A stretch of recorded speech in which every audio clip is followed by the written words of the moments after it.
ভারত সরকারের কৃষি মন্ত্রক ও দূরদর্শন শান্তিনিকেতন নিবেদিত কৃষি দর্শন অনুষ্ঠানে আপনাদের স্বাগত জানাই। আজ আমরা এসেছি বীরভূম জেলার বোলপুর শ্রীনিকেতন ব্লকের কমলাকান্তপুর গ্রামে। আমার সঙ্গে আছেন এই অঞ্চলের বেশ কয়েকজন কৃষক বন্ধু, যারা তাদের কৃষি সংক্রান্ত জিজ্ঞাসা নিয়ে হাজির আছেন। সব জিজ্ঞাসার উত্তর যিনি দেবেন ডক্টর অরিন্দম চক্রবর্তী, সহ কৃষি অধিকর্তা, বোলপুর শ্রীনিকেতন ব্লক। কৃষক বন্ধুরা অপেক্ষায় আছেন। প্রথমেই চলে যাব তিনজন বন্ধুর কাছে, জানতে চাইব তাদের সমস্যার কথা। আপনার নাম? আনন্দগোপাল প্রামাণিক। কি হয়েছে বলুন। এই যে ধানের তরা মারা, আমরা যেটাকে বলি তরা রোগ, এটা হচ্ছে, কিন্তু ধানটা বসে যাচ্ছে আর ধানটা ফুলুচ্ছে না। এটা কি কারণ থেকে হচ্ছে আমরা ঠিক বুঝতে পারছি না। মোটামুটি ভাবে কতটা জায়গা আক্রান্ত হয়েছে? এইগুলো চক্র আকারে হয়, হ্যাঁ, মানে কিছুটা এরিয়ায় চক্র জুড়ে হয়। ধরুন 5 ফুট বাই 5 ফুট কিংবা 2 ফুট বাই 2 ফুট, এইভাবে এটা হচ্ছে। কিছু প্রয়োগ করেছিলেন আপনি? হ্যাঁ, কীটনাশক প্রয়োগ করে কিন্তু এগুলো কোনো সুফল পাওয়া যায় না। কি দিয়েছিলেন? সেটা তো ঠিক বলতে পারবো না এখন। হ্যাঁ, আচ্ছা, ঠিক আছে। আপনার নাম বলুন। আমার নাম রজনীকান্ত খাঁ। কি হয়েছে? আমার এই ধানগুলা ফোলার সময়, প্রথম ফোলার সময় বেরোনোর সময় ডগগুলা কুকড়ে কুকড়ে ডগ মরা মতো হয়ে গেছে। এগুলো ধানও হয় নাই। এগুলো এখনও গোটা জমি, পুরো জমিটাই এরকম হয়ে আছে। এই যে সমস্যাটা শুরু হয়েছে, সেটাকে ঠেকানোর জন্য আপনি কোনো ব্যবস্থা নিয়েছেন? ব্যবস্থা করিনি, কোনো কিচ্ছু প্রয়োগ করেননি? প্রয়োগ করিনি। আপনার নাম? কার্তিক কোড়া। আপনার কি হয়েছে সমস্যা? জলের মানে জলাশয় জায়গায় এগুলো খোলা পচা মতো পাতাগুলো পচে যাচ্ছে আর গোটা গাছটাই লালচে হচ্ছে। বাকি দুজন বন্ধুর কাছ থেকে যেরকম শুনলাম যে তারা খুব একটা ব্যবস্থা নেননি, বা নিলেও তারা জানেন না কি দিয়েছে, আপনি কি করেছেন? আমি কিচ্ছু দিইনি। কিচ্ছু না। এই যে এরকম সমস্যাটা শুরু হয়ে গেল, তো যার ফলে আপনি কোনো কিচ্ছু চেষ্টা করেননি? না, কোনো কিছু দেওয়া হয়নি। তিনজন বন্ধুর সঙ্গে কথা বলে যেটা মনে হলো যে তারা কেউ জানেন না যে কি দিয়েছেন, আবার কেউ কিছুই চেষ্টা করেননি। তো কিভাবে এই সমস্যাকে একেবারে সরিয়ে ফেলা যায়, সেটাই ডক্টর চক্রবর্তীর কাছ থেকে জেনে নেব।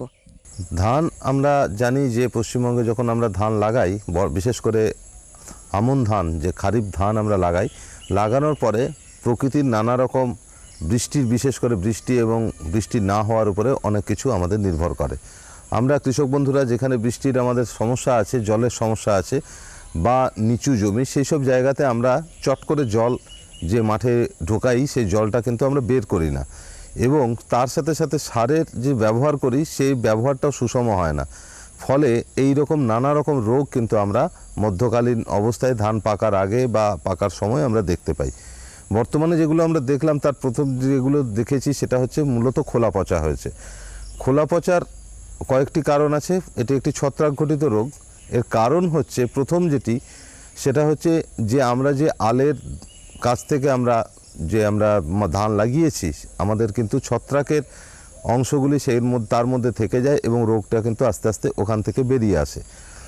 আমাদের প্রথমে যেটা করণীয়, যখন আমরা ধান লাগাবো বা মাঠে অনেক দিন যদি জল থাকে, আমরা 45 থেকে 50 দিনের মাথায়, বিশেষ করে আমন ধানের যদি স্বর্ণ ধান হয় বা এরকম মধ্যমেয়াদী ধান হয়, তাহলে 45 থেকে 50 দিনের মাথায় বিঘেতে 5 থেকে 7 কেজি হারে পটাশ আমরা দিয়ে মাঠের মধ্যে হাঁটা চলা করব। এর কারণ হচ্ছে, আমরা জানি যে আমরা যে পরিমাণে ইউরিয়া দিই বা অন্য মাটিতে যে জৈব কার্বন থাকে, সেইটি জলের সাথে এবং হাইড্রোজেনের সাথে বিক্রিয়া করে কার্বনিক অ্যাসিড তৈরি করে। এই কার্বনিক অ্যাসিড কিন্তু মাটির যে ধানের যে শিকড়, সেই শিকড় অঞ্চলে থেকে যায়। আমরা অনেকেই জানি, যখন আমরা মাঠে নামি দেখি যে ভুট ভুট করে একটা গ্যাস কিন্তু জলের উপরে ওঠে। এই গ্যাসটাকে কিন্তু ক্লিয়ার করে দিতে হয়। এই ক্লিয়ার যদি না করে দেওয়া হয়, তাহলে কিন্তু ধানের ব্যাপক হারে ক্ষতি করে এবং ধান গাছ দুর্বল হয়। খোলা পচাও ঠিক এই কারণে, আমরা যদি সময়ে পটাশ দিয়ে মাঠের মধ্যে একটু হাঁটাচলা করি, ঘাটাঘাটি করি, তাহলে কিন্তু আমরা সঠিক পরিচর্যা হিসাবে এই সমস্যাগুলি কিন্তু আসবে না। যাদের এখন খোলা পচা লেগে গেছে, চক্রাকারে বসে গেছে বলছেন, তারা যেটা করবেন, তারা ভ্যালিডামাইসিন গ্রুপের যে ওষুধ আছে, নানা রকম ওষুধ 2 মিলিলিটার প্রতি লিটার জলে দিতে পারেন। আপনারা ট্রাইসাইক্লোজলের গ্রুপের ওষুধ দিতে পারেন, 1 লিটারে 0.5 গ্রাম, সেই ওষুধ দিয়েও আপনারা প্রয়োগ করতে পারেন। ভ্যালিডামাইসিন বিভিন্ন নামে পাওয়া যায়, টিল্ট হিসাবে পাওয়া যেতে পারে, দেখতে পারেন। ট্রাইসাইক্লোজল, বিম, বান, ট্রুপার ইত্যাদি নানা রকম নামে বাজারে পাওয়া যায়। সেই ওষুধগুলি কিন্তু দেখে যে কোনো একটি প্রয়োগ করতে পারেন। খোলা পচার ব্যাপক হারে কিন্তু সংক্রমণ আটকাবে। কিন্তু আমি যে কথাতে শুরু করেছিলাম, আবার প্রথম সেই জায়গায় ফিরছি, যে অবশ্যই চেষ্টা করবেন যে আলের ভিতে পরিষ্কার করা। আলে কিন্তু ভালোভাবে লক্ষ্য রাখা, পরিষ্কার রাখা এবং ওষুধ যখন প্রয়োগ করবেন, যে ছত্রাকনাশকই প্রয়োগ করুন না কেন, আল থেকে কিন্তু প্রয়োগ করুন, কেন রোগটা কিন্তু আল থেকে ছড়ায়। পরবর্তীকালে আরও দুজন যারা আমরা দেখলাম, তাদেরও এই একই রকম পটাশের যখন আমরা ঘাটতি থাকে, তখন কিন্তু আমরা দেখি যে মাঠে আমরা পটাশের বদলে আমরা ইউরিয়া দিয়ে ফেলছি। এতে কিন্তু গাছ হয়তো পাতা সতেজ হয়ে যায়, আরও সবুজ হয়, কিন্তু ধানে গিয়ে দেখা যায় যে ধান চিটে হয়ে যাচ্ছে, অনেক সময় মাটি থেকে নিতে পারে না। সেক্ষেত্রে সুষম সার হিসাবে আপনারা যখন দ্বিতীয় চাপান সার দেবেন, তখন কিন্তু পটাশ সারের প্রয়োগ করুন। আর তৃতীয় কৃষক বন্ধু যেটি দেখালেন, তারও সেই একই খোলা পচার মতোই সমস্যা হয়েছে। এগুলি কিন্তু আপনাদের নিয়ন্ত্রণ করতে গেলে একটু লক্ষ্য রাখতে হবে, মানে অন্তত 45-50 দিনের মাথায় আপনাদের কিন্তু নিয়ন্ত্রণ ব্যবস্থা বজায় রাখতে হবে। আরও দুজন বন্ধু অপেক্ষায়। আপনার নাম? দীনবন্ধু দাস। কি হয়েছে ঝিঙেতে? ঝিঙে ধরছে, বড় হচ্ছে, আবার এই মাঝে পোকা হয়ে যাচ্ছে। আমি এটা আর কি কতটা জমিতে আপনি ঝিঙে চাষ করেছেন? তিনেক হবে। সমস্যা আক্রান্ত কতটা? ওই তা 25টা ধরুন শতকরা। কিছু প্রয়োগ করেছিলেন? না, কিছু না।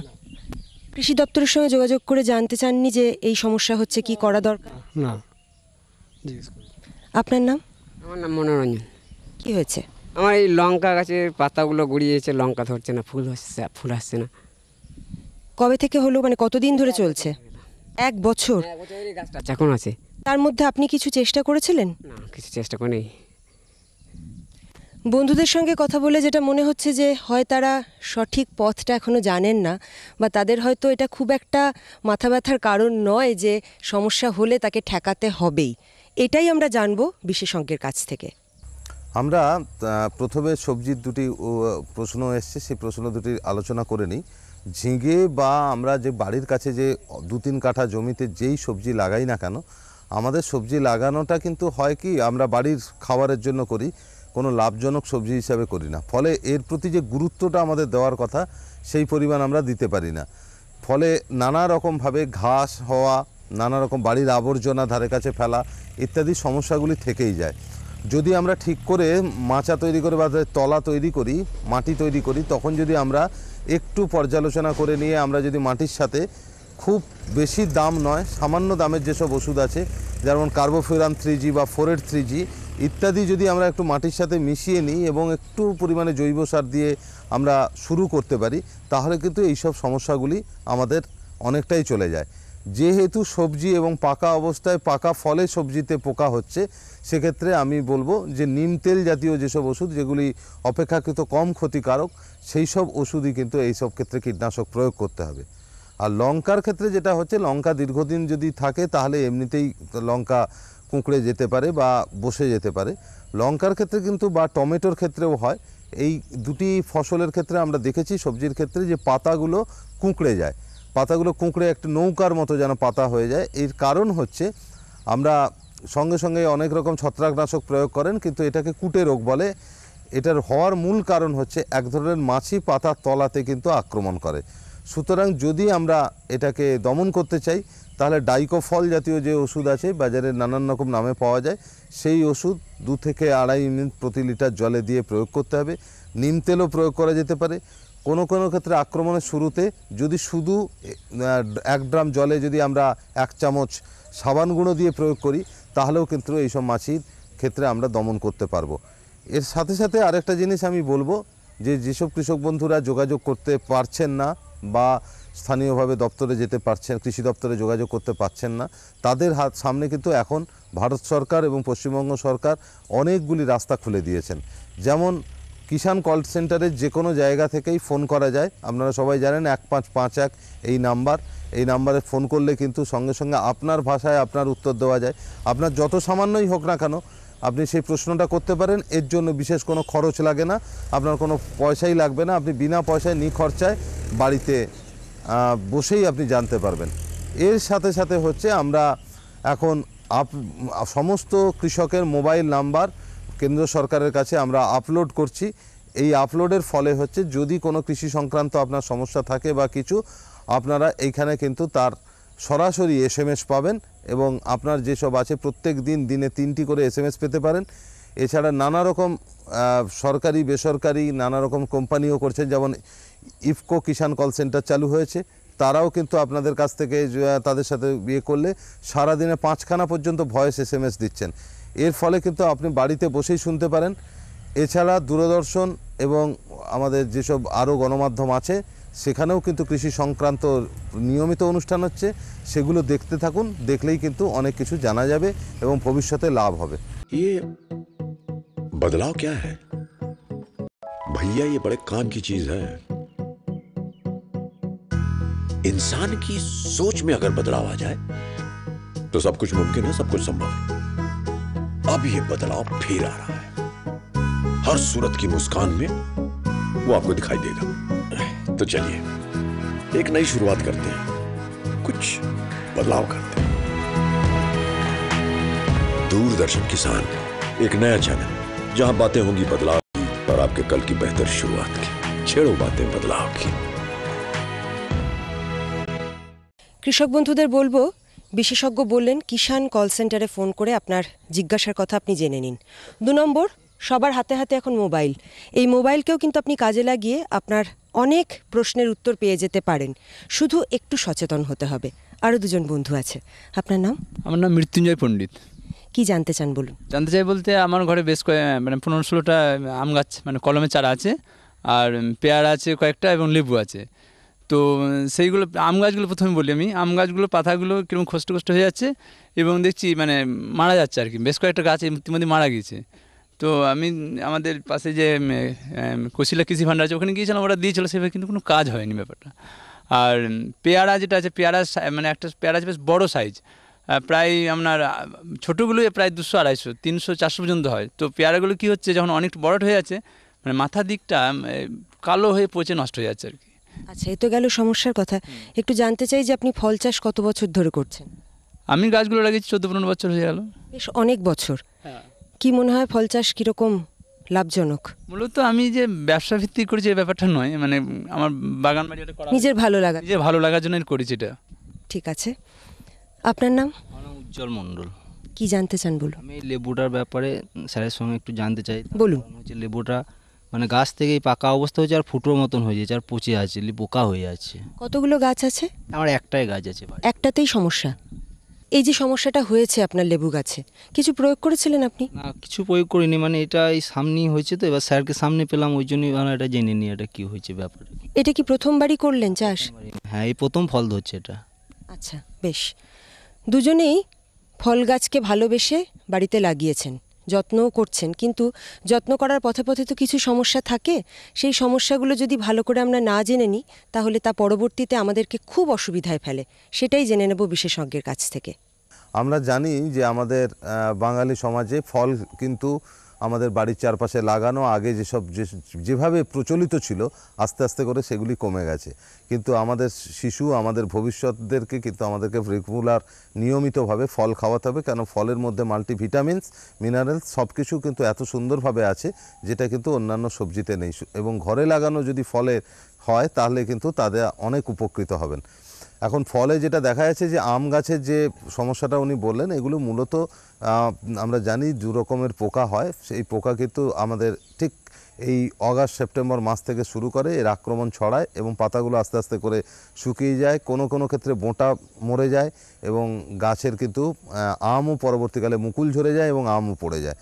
এক্ষেত্রে যেটা প্রাথমিক অবস্থাতেই আপনার যেটা করা দরকার, যে আমের যেহেতু 14-15 বছর গাছ হয়ে গেছে, আপনার কিন্তু মাটিটাকে কিন্তু আরেকবার পুনর্সংরক্ষণ করা দরকার। অর্থাৎ মাটির মধ্যে জৈব সার এবং তার সাথে যে কোনো ধরনের দানাদার কীটনাশক, আপনার ক্লোরোপাইরিফস ডাস্ট হতে পারে, আপনার 4-8-3G বা 4-8-10G হতে পারে, এই ধরনের যে কোনো দানাদার ওষুধ মিশিয়ে, অথবা আপনার যদি কোনো জৈব কীটনাশক থাকে সেটিও প্রয়োগ করতে পারেন।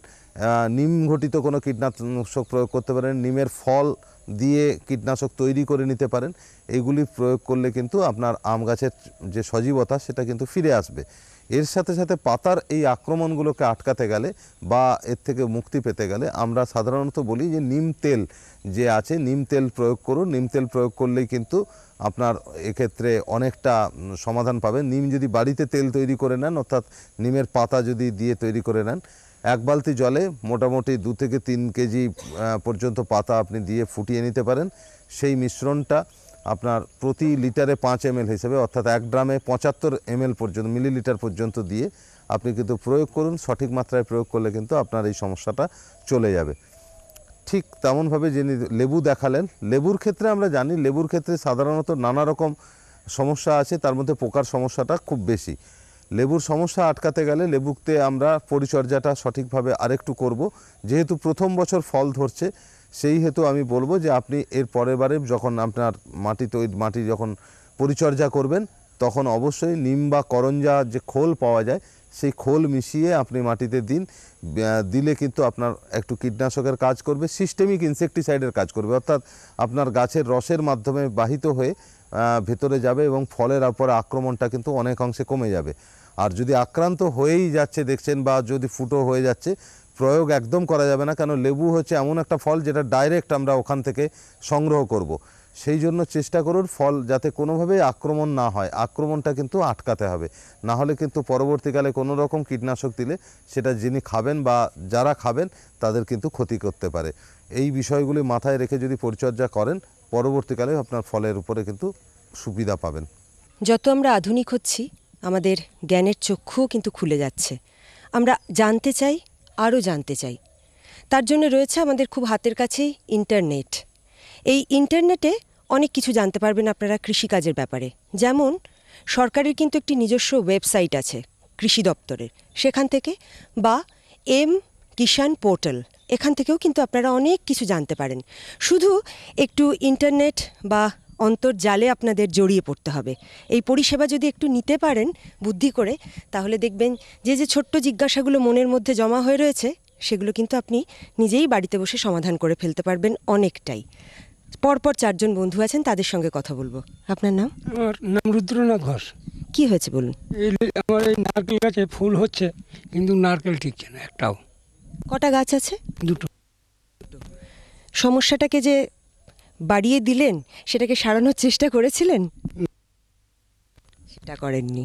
ঠিক আছে, জানবো আমরা পরে। আপনার নাম? লালমোহন পণ্ডিত। বলুন, কি হয়েছে নারকেল গাছ? এইরকম ধরছে, শুকিয়ে যাচ্ছে, পড়ে যাচ্ছে, এইরকম হচ্ছে। কটা গাছ আছে? 2টো। আপনারও 2টো। আপনিও কিছু ব্যবস্থা নেননি? আপনার নাম? আমার নাম বুদ্ধদেব রায়। আমার বাড়িতে এই 2টি নারকেলের গাছ আছে, তার মধ্যে এবছর এই প্রথম ফল এসছে। তাই প্রথম ফল আসাতে এই দেখছেন সাইজ, এই সাইজ হচ্ছে, আর এই নারকেলটা খসে যাচ্ছে আর কি। এটা যাতে খসে না যায় তার প্রতিকার হিসাবে আমি জানতে চাই। কোনো নারকেলই কি বড় হচ্ছে না? 1-2টোও নেই? এবছর যেহেতু প্রথম এসছে, এই সাইজ হচ্ছে আর খসে যাচ্ছে। আপনার নাম? শ্রীকান্ত পণ্ডিত। 18টা নারকেল গাছ আছে, তার মধ্যে 5টা গাছে নারকেল ধরে। তো কিছু কিছু নারকেল খসে পড়ে যাচ্ছে, আর এই জল নেই, এরম বড় হয়ে যাচ্ছে, তারপর দেখা যাচ্ছে ভেতরে শুকিয়ে যাচ্ছে, জল নেই। তো কীটনাশক ভেজগার্ড বলে একটা ওষুধ একবার প্রয়োগ করা হয়েছিল, তাতেও কোনো ফল হয়নি। তাতেও কোনো লাভ হয়নি। 4 জন বন্ধুর কথা শুনলাম, অধিকাংশেরই বাড়িতে 2টি করে, কিন্তু একজন বন্ধু একটু বেশি আছেন, 18টা। তিনি একটুখানি পদক্ষেপ নিয়েছিলেন যে কিভাবে এগুলোকে ভালো করা যায়, কিন্তু তবুও কিচ্ছু হয়নি। জানবো বিশেষজ্ঞের কাছ থেকে। নারকেল গাছের আমরা বাঙালিদের বাড়িতে বাড়িতে এই একই সমস্যা, আমরা সমস্ত যেখানেই যাই সমস্ত কৃষকদের কাছ থেকে নারকেল গাছের এই সমস্যাটা আমরা দেখতে পাই, যে ফল ঝরে যাচ্ছে বা ফুল আসছে, ফল হচ্ছে না, এবং তার সাথে সাথে বড় হচ্ছে, পড়ে যাচ্ছে, জল ভেতরে থাকছে না বা শ্বাস ঠিক করে পুষ্ট হচ্ছে না। এর কতগুলো কারণ আছে। আমি একটু আগে যে কথাটি আলোচনা করছিলাম, যে আমরা সবাই কিন্তু কৃষি কাজ হিসাবে এটাকে করি না। বাড়ির চারপাশে নারকেল লাগিয়েছি, গাছে ফল হবে এই রকম আশা নিয়ে মেলা থেকে কিনে আনা, মেলা থেকে যে চারা কিনে নিয়ে এসে লাগানোর মতো আমরা এগুলো ব্যবহার করে থাকি। এখন সমস্যা যেটা হচ্ছে, নারকেলকে যদি পেতে হয় তাহলে নারকেলের কিন্তু কতগুলি পরিচর্যা আছে, সেই পরিচর্যার ব্যবস্থা কিন্তু প্রথম থেকেই নিতে হবে। যেমন প্রথম যেটা হচ্ছে যে আমরা জানি যে নারকেলের জন্য পরিচর্যা করতে গেলে প্রথমে আমাদের নারকেল গাছের চারপাশে যে ড্রেন আছে কিনা, সেই ড্রেন আছে সেই ব্যাপারটা কিন্তু আমাদের দেখে নিতে হবে। সেই ড্রেন যদি থাকে তাহলে কিন্তু মাঠে গাছের গোড়াতে চারপাশে প্রচণ্ড অ্যাসিডিটি হতে পারে, এবং অ্যাসিডিটি থেকেও কিন্তু ঝরে যায়। যাদের বাড়ির কাছে কিন্তু নারকেল গাছের ধারে ড্রেন আছে, তারা এই ড্রেনটিকে কিন্তু সরানোর ব্যবস্থা করুন, না হলে কিন্তু এই সমস্যা কোনোদিনই সমাধান হবে না। দ্বিতীয়ত, যারা নারকেল গাছের পরিচর্যা করতে চান তাদের বলি, নারকেল গাছের পরিচর্যা করার সঠিক সময় হচ্ছে জ্যৈষ্ঠ মাস আর আশ্বিন মাস। বছরে এই 2 মাসে আপনাদেরকে কিন্তু গাছের চারপাশে কিছু কিছু করে পরিমাণে সার দিতে হবে।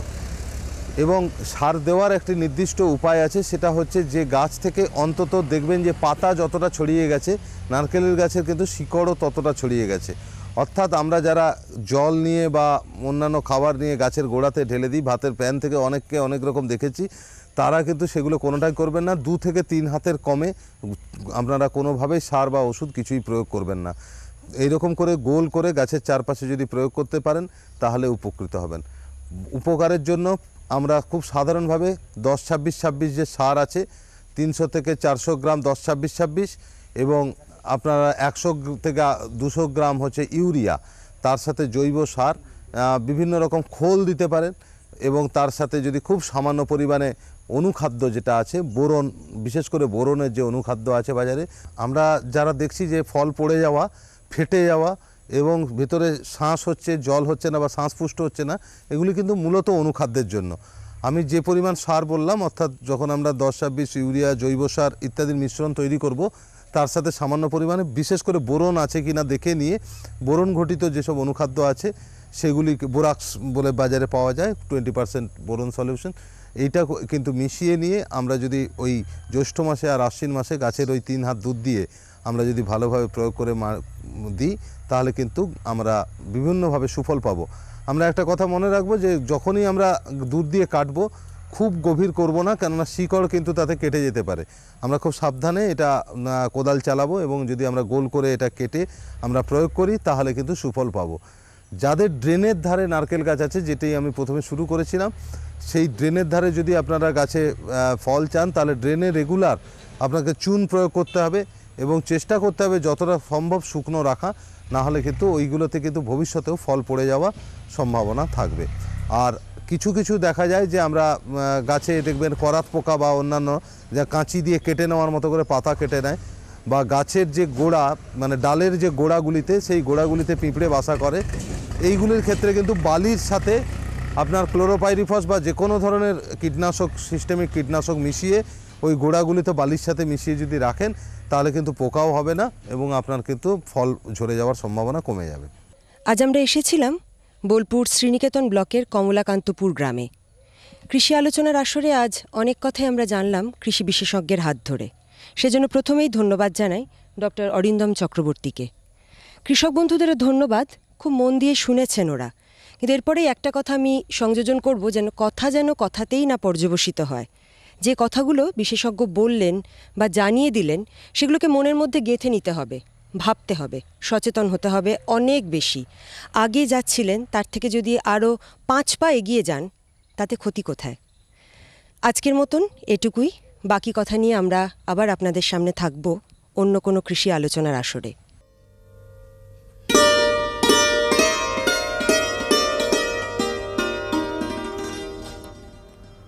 ঘরোয়া পদ্ধতিতে নিমজাত কৃষি বীজ উৎপাদন।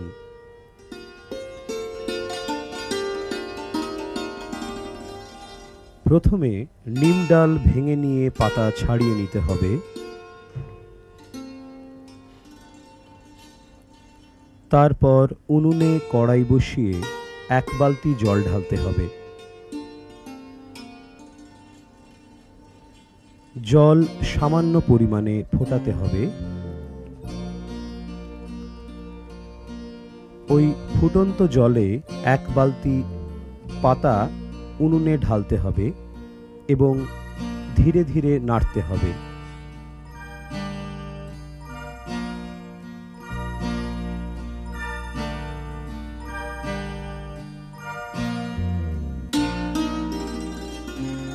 নিম পাতা সেদ্ধ হয়ে জলের রং কালচে সবুজ হয়ে এলে ওই জল জিভে দিয়ে দেখতে হবে তেতো হয়েছে কিনা। কড়াই তুলে নিয়ে জল ঠান্ডা করতে হবে এবং দেখতে হবে জল যথেষ্ট তেতো হয়েছে কিনা।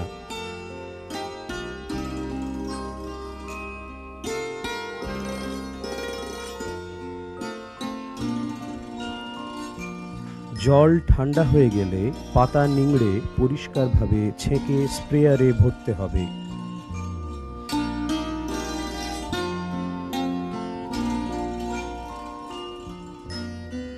এই নিমজাত কৃষিবিষ সকাল ৯টার মধ্যে অথবা বিকাল ৪টার পর প্রয়োগ করতে হবে।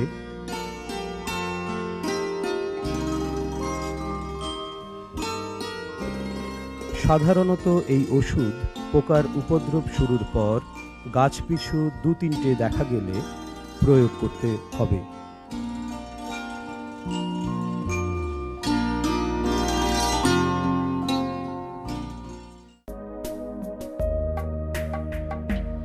এ সপ্তাহে বৃষ্টির কোনো সম্ভাবনা নেই। আকাশ পরিষ্কার থাকবে। সর্বোচ্চ তাপমাত্রা ৩০ থেকে ৩২ ডিগ্রি সেলসিয়াসের কাছাকাছি এবং সর্বনিম্ন ১৮ থেকে ২০ ডিগ্রি সেলসিয়াসের কাছাকাছি থাকবে। ৬ নভেম্বর সর্বোচ্চ তাপমাত্রা থাকবে ৩৩ ডিগ্রি সেলসিয়াস এবং সর্বনিম্ন ২০ ডিগ্রি সেলসিয়াস। আকাশ পরিষ্কার থাকবে। ৭ নভেম্বর সর্বোচ্চ তাপমাত্রা থাকবে ৩২ ডিগ্রি সেলসিয়াস এবং সর্বনিম্ন ২০ ডিগ্রি সেলসিয়াস। আকাশ পরিষ্কার থাকবে।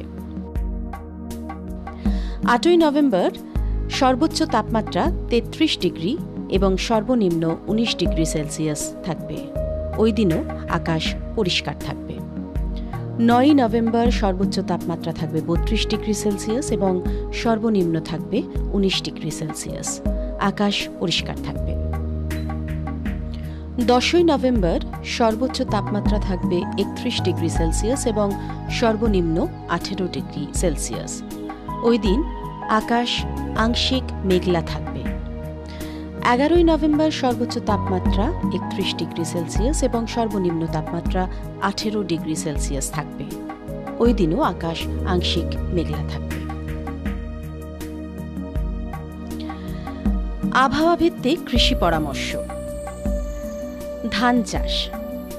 যে সমস্ত চাষি ভাইরা ধান চাষ করেছেন তাদের বলা হচ্ছে যে এই সপ্তাহে কোনো বৃষ্টির সম্ভাবনা নেই। ৮০% ধানের শীষ যদি হলুদ রঙের হয়ে যায় তাহলে পরিষ্কার আবহাওয়ায় ধান কাটা শুরু করবেন এবং ধান কাটার পর ধান শুকনো করার জন্য ২ থেকে ৩ দিন রোদে রাখবেন। যে সমস্ত চাষি ভাইরা গম বা আলু চাষ করার কথা ভাবছেন তাদের বলা হচ্ছে যে ধান জমি থেকে সম্পূর্ণ কেটে নেবার পর গম অথবা আলু লাগানোর জন্য ২ থেকে ৩ বার জমি গভীর করে লাঙল দিয়ে চাষ করুন এবং গম অথবা আলু লাগানোর জন্য জমি ভালো করে তৈরি করুন। গম অথবা আলু লাগানোর ৭ থেকে ১০ দিন আগে জমিতে জলসেচ করলে গম অথবা আলু চারা ভালো হবে। যারা লঙ্কা চাষ করছেন তাদের বলা হচ্ছে যে এই সময় লঙ্কা চাষে পাতাতে দাগ দেখা যেতে পারে এবং সেই ক্ষতিগ্রস্ত অংশ ছিঁড়ে ফেলে দিন এবং পরিষ্কার আবহাওয়ায় ম্যানকোজেব ২৫% ২ বার ১০ থেকে ১৫ দিন অন্তর স্প্রে করবেন। যারা বেগুন চাষ করছেন তাদের উদ্দেশ্যে বলা হচ্ছে এই সপ্তাহে কোনো বৃষ্টির সম্ভাবনা নেই। এই সময় বেগুন চাষে ফল ছিদ্রকারী পোকা বেগুনকে ক্ষতি করতে পারে এবং সেই ক্ষতিগ্রস্ত অংশ ছিঁড়ে ফেলে দিন এবং পরিষ্কার আবহাওয়ায় ২% নিম তেল স্প্রে করুন। কেমন লাগছে আমাদের অনুষ্ঠান আমাদের চিঠি লিখে জানান।